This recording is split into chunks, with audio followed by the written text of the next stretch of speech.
Olá, nós estamos na aula número 2 de Direito Constitucional do canal Exatíssima. Aqui o estudo é atualizado até a Emenda Constitucional 85 de 2015. Então, estávamos estudando na aula anterior o poder constituinte originário, cuja titularidade é do povo e que é capaz de criar uma nova ordem constitucional, ou seja, cria uma nova Constituição. Vamos agora estudar as consequências. Então, a primeira consequência é a revogação da ordem constitucional anterior. Simplesmente a Constituição anterior perde seus efeitos, ela fica revogada. E vamos para o segundo ponto aqui, ó. A desconstitucionalização não é aceita no Brasil. O que isso significa? A desconstitucionalização é o processo de rebaixar o status da Constituição anterior. Ela perde o status de Constituição e passa a se tornar uma lei infraconstitucional, uma lei abaixo da Constituição. E nisso, ela é recepcionada na sua totalidade, ficando revogada apenas o que for contrário à nova Constituição. Isso não é aceito no Brasil. No Brasil, a Constituição anterior simplesmente fica revogada, ok? A segunda consequência é a recepção do ordenamento infraconstitucional pré-existente em observância ao princípio da economia legislativa. Então vejam que as leis pré-existentes, as leis que estão abaixo da Constituição, essas são recepcionadas sim, em tudo que não for contrário à nova ordem constitucional, em tudo que não contradisser a Constituição, perdão, que não contradisser a nova Constituição. Então vejam, por que se faz isso? Porque o processo legislativo é complexo, é longo, tá? Existe a votação na Câmara, existe a votação no Senado e assim por diante. Então, é um processo longo e fica inviável produzir novamente todas as leis necessárias para o funcionamento da sociedade. Então, por isso dizemos que há observância ao princípio da economia legislativa, tá? Lembrando que as leis incompatíveis ficam revogadas, normal. Agora, vamos entender o seguinte: a retroatividade é mínima, ou seja, por exemplo, a Constituição, o poder constituinte originário não vai mexer em coisa julgada, não vai mexer em direito adquirido, tá? Então, vai afetar apenas efeitos futuros de acontecimentos passados. Embora o PCO possa dispor de maneira diferente. E pode fazer isso porque é um poder limitado, ok? Características do poder derivado. Ele é jurídico. Veja, ele encontra fundamento de validade na ordem jurídica estabelecida pelo poder constituinte originário. Nesse momento é muito importante relembrar a aula 1, que dizia que o poder constituinte originário não é jurídico, ele é político. Por que que ele é político? Ele não tem nem como ser jurídico, porque ele ainda vai criar uma nova ordem jurídica. Então, ele não pode ser jurídico, ele é político, uma decisão política. Está fundada na soberania do povo. Além disso, o poder constituinte derivado é condicionado, na medida em que poderá agir contanto que não elimine ou diminua o alcance do artigo 60, parágrafo 4º da Constituição Federal. E o que tem de tão importante nesse artigo 60, parágrafo 4º? Lá constam as normas importantíssimas da Constituição, chamadas de cláusulas pétreas. As cláusulas pétreas não podem ser objeto de proposta de emenda constitucional tendente a aboli-las, ou seja, proposta de emenda constitucional não pode mexer nas cláusulas pétreas para reduzir-lhes o alcance ou eliminá-las. Pode apenas ampliar o seu alcance, ou seja, não estamos aqui dizendo que as cláusulas pétreas não podem ser modificadas, elas podem, mas apenas para fortalecê-las, apenas para ampliar-lhes o alcance. E o que consta nesse artigo 60, parágrafo 4º? Primeiro, o voto. Primeiro, na verdade, a federação. a federação. Depois, o voto direto, secreto, universal e periódico. Depois, a independência e harmonia dos poderes, né, que são o executivo, o legislativo e o judiciário. E, por último, os direitos e garantias individuais. Então, são esses os temas que não podem sofrer diminuição no seu alcance, muito menos eliminação. Tá? E, por último, o poder constituinte é derivado.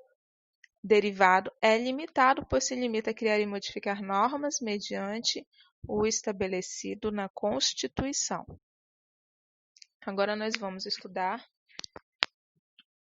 os sentidos da Constituição que caem de forma recorrente em provas, em certames públicos. Então vamos lá. É necessário não só conhecer as definições, mas também os seus autores, os seus defensores. Então, vamos partir para o sentido sociológico da Constituição defendido por Ferdinand Lassalle. Segundo Lassalle, a Constituição é a soma dos fatores reais de poder da sociedade e, se não refletir a vontade de determinados setores, pode ser completamente ignorada. Então, vejam. O que quer dizer isso? Que se a Constituição não observar a vontade dos grupos que têm poder na sociedade, ela se tornará uma folha de papel e poderá ser ignorada como qualquer outra folha de papel na sociedade. Ok? Depois temos o sentido jurídico, defendido por Hans Kelsen, que dizia que a Constituição é norma pura derivada do pensamento racional do ser humano, um dever ser marcante por sua supremacia perante as demais normas, ok? Além disso, nós temos o sentido político, defendido por Carl Schmitt. Segundo Carl Schmitt, a Constituição é fruto da decisão política e ponto, tá bom? Do titular do poder constituinte, que é o povo. Vamos entender melhor esse sentido jurídico de Hans Kelsen agora, olha. Então, o sentido jurídico de Hans Kelsen engloba duas características, o sentido lógico-jurídico e o sentido jurídico positivo. É importante decorar isso? Sim, também é matéria de prova. Também é constante, é matéria constante frequentemente em certames. A Constituição, no sentido lógico-jurídico, temos a Constituição que foi imaginada na hora de escrever seu texto, ou seja, aqui a Constituição ainda está num estágio abstrato, tá? No plano das ideias. Aqui, no sentido jurídico positivo, nós temos a norma suprema em si, positiva, que servirá de base para o ordenamento, já dotada de coercibilidade, já dotada de aplicabilidade. Ok? Vamos agora para as classificações da Constituição. A Constituição pode ser classificada quanto à origem, quanto à forma, quanto ao conteúdo, quanto ao modo de elaboração, quanto à estabilidade e quanto à extensão ou finalidade. Então, se a norma for classificada quanto à origem, nós temos que elas podem ser outorgadas, promulgadas ou cesaristas. As normas promulgadas são as populares, são as democráticas, que têm participação do povo durante a sua elaboração. É o caso da Constituição Federal de 88 aqui do Brasil. As outorgadas são impostas, ou seja, não há participação popular durante a sua feitura, durante a sua elaboração. As cesaristas, por sua vez, são um meio termo entre as constituições outorgadas e as constituições promulgadas, na medida em que ela é produzida sem qualquer interferência popular, sem qualquer participação popular. Entretanto, depois de feitas, elas são submetidas à aprovação popular posteriormente, ou seja, por meio de referendo, uma votação, em que o povo vai dizer se aceita ou não aquela Constituição, tá?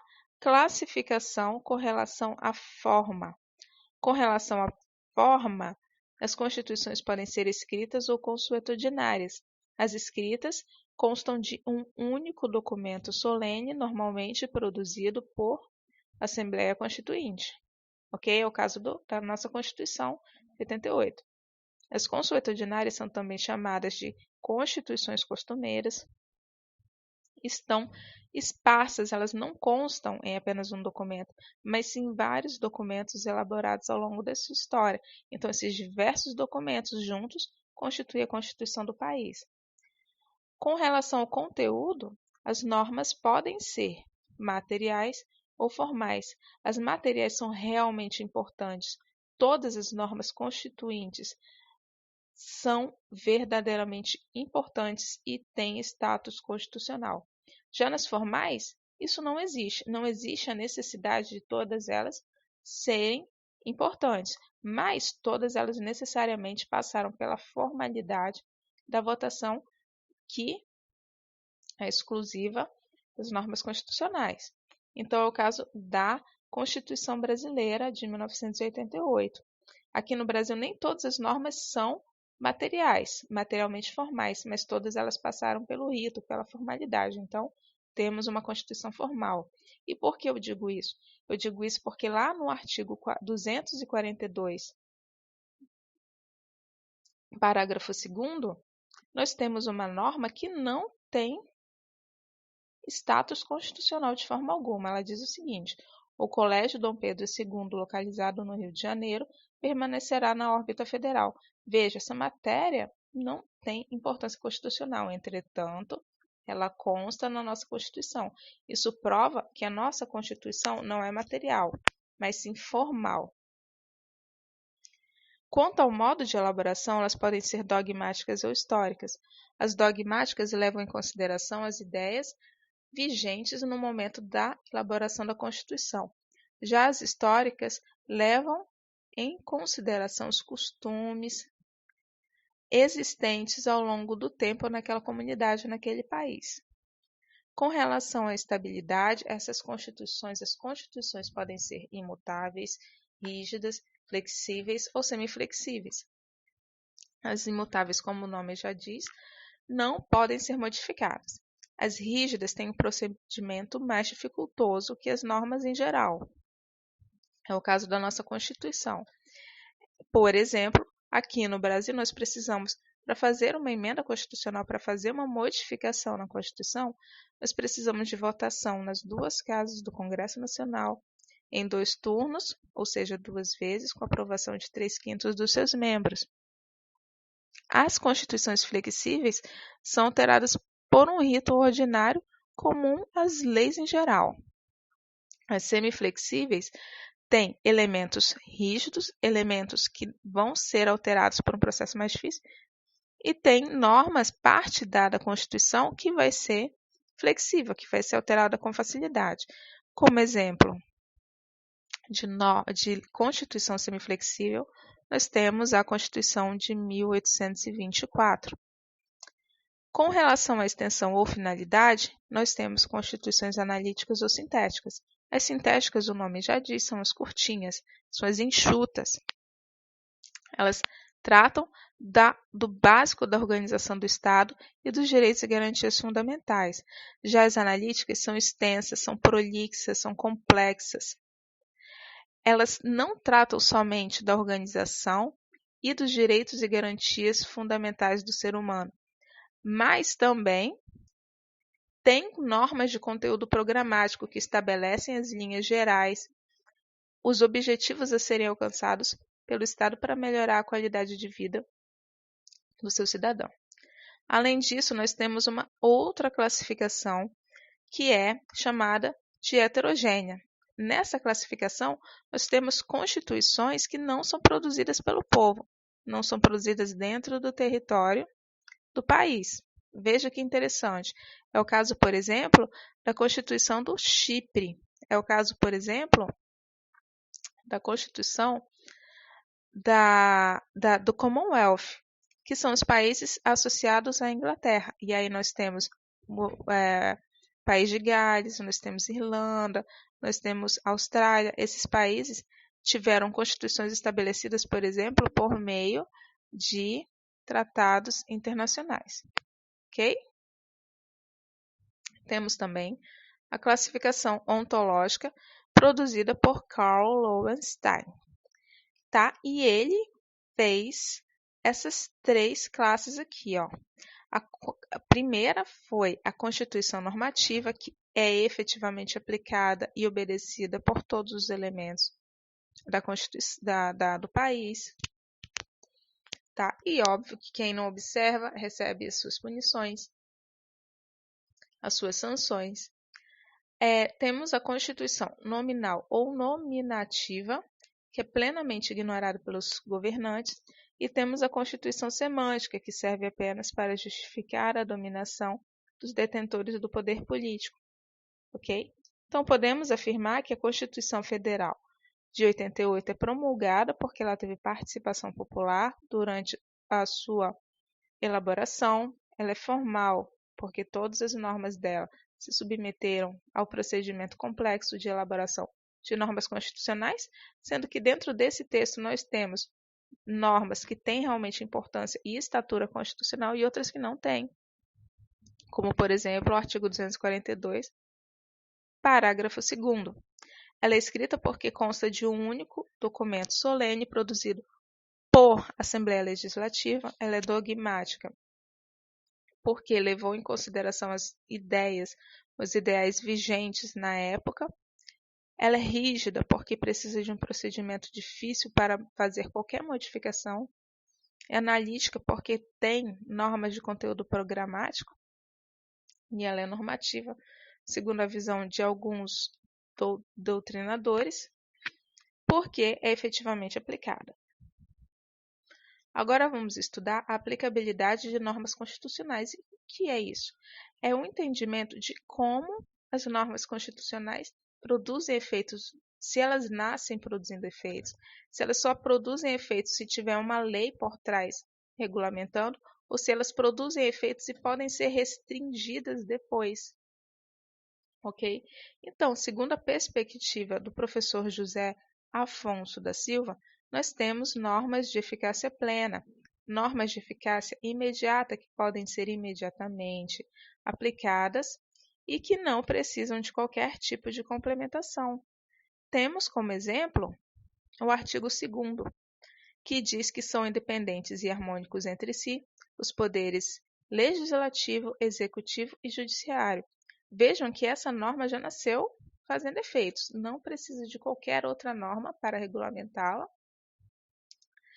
Ela disse tudo o que ela precisava dizer para ter seus efeitos plenamente, ok? Agora nós temos a norma de eficácia contida, que pode vir a ser limitada por lei superveniente. Vejam que essa norma já nasce produzindo efeitos. Pode ser que mais tarde venha uma norma e restrinja seus efeitos. Como exemplo, temos no artigo 5º, inciso 13º, o seguinte: é livre o exercício de qualquer trabalho, ofício ou profissão, atendidas as qualificações profissionais que a lei estabelecer. Então vejam, a princípio qualquer um pode exercer qualquer ofício, trabalho ou profissão, não há limitação alguma. Poderá mais tarde surgir leis regulamentando essas profissões. Aí, a partir desse momento, essa norma vai sofrer uma limitação, porque nem todos vão poder fazer o que quiserem com relação à sua profissão. Elas terão que obedecer àquela regulamentação que veio posteriormente. Ok? E o que são as normas de eficácia limitada? Elas só têm efeito se norma posterior lhe conferir aplicabilidade. Então vejam que ela nasce, mas ela não faz efeito nenhum.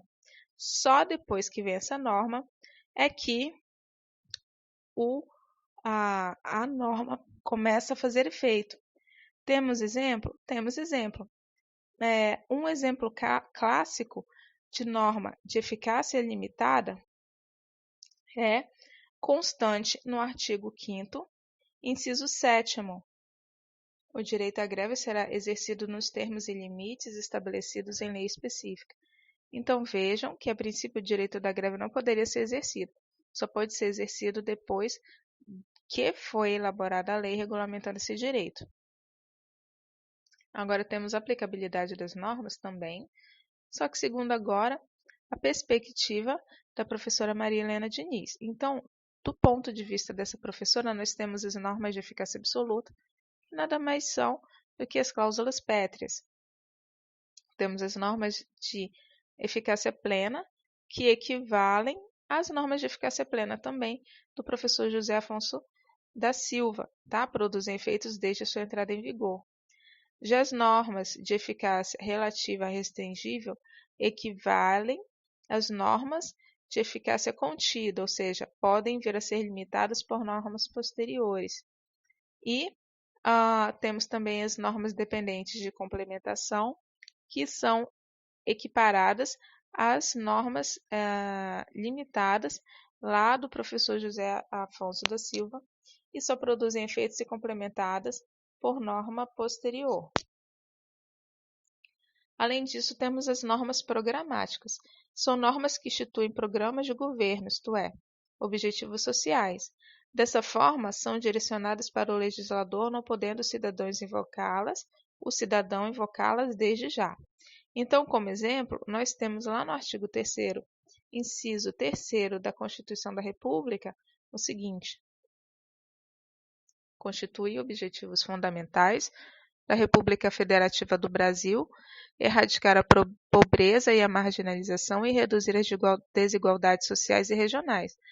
Vejam que isso aqui é um direcionamento para o legislador, é um direcionamento para o Estado, mas o cidadão não pode invocá-las. Infelizmente, não representa efetivamente um direito para o povo, tá? Então, por hoje foi isso. Nosso contato é canalexatissima@gmail.com.